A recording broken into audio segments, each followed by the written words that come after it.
lancement de la nouvelle version auprès des journalistes et des blogueurs. D'accord. Et donc en fait, on a passé à peu près 1 heure sur la phrase accroche. Donc titre, découvrez le nouveau Minute Buzz.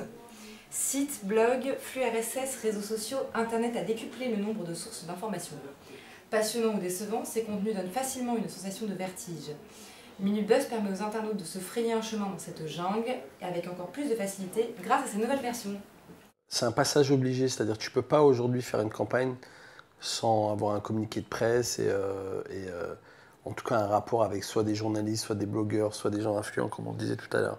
Ton communiqué de presse ou la façon dont tu vas annoncer soit ton produit, soit son service, soit une nouvelle campagne que tu vas sortir, elle a le droit d'être créative et entre guillemets, puisque tu demandes du temps aux gens,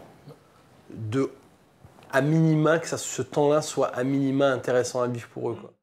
Nous, on n'a pas du tout eu de problématique de travailler avec une agence de relations presse. On l'a fait en interne dès le départ uniquement pour des questions d'économie de coûts, c'est très clair. On l'a fait avec des gens qui ne venaient pas des relations presse. Donc la personne qui a pris en charge les RP depuis le début, c'est une nana qui fait du marketing, qui est une amie d'enfance. Mais c'est quelqu'un qui écrit bien et qui sait bien retranscrire. Et puis qui a beaucoup d'empathie, donc je crois que c'est quand même quelque chose qui est important. Donc on a fait un petit dossier de presse et puis on a acheté des cochons en porcelaine avec un petit marteau et on avait mis une petite étiquette avec marqué « C'est la dernière fois que vous casserez un cochon en porcelaine ». Et dans le cochon, il y avait une clé USB avec le dossier de presse de BanQi. Et donc on a envoyé ça à plein de contacts presse et donc il fallait qu'ils cassent le cochon pour récupérer le dossier de presse.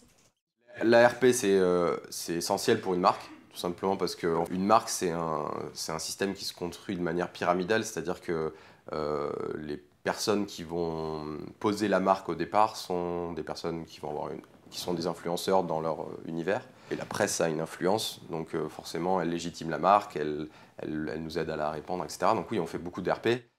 Trop souvent les gens parlent d'eux, en font un communiqué en parlant d'eux au lieu de se demander, le journaliste il s'en fout de nous, lui il a des articles à faire, donc soit on repense la news pour que ça rentre dans sa ligne éditoriale et on trouve un titre accrocheur pour lui, parce que lui son boulot c'est de faire de l'audience, c'est pas de faire la promotion de notre camembert ou notre déo ou peu importe. Et je pense que des fois les annonceurs ont un peu du mal à avoir de la distance critique, ils vont me dire oui on a changé le coloris, c'est génial, la grande news dans les linéaires cette année, et tout le monde en a rien à foutre quoi. Peut-être que eux ils ont mis 6 mois à développer ça mais ça n'a aucun intérêt, donc c'est aussi peut-être penser quand on fait sa campagne à dire quel serait le titre que j'aimerais voir dans les journaux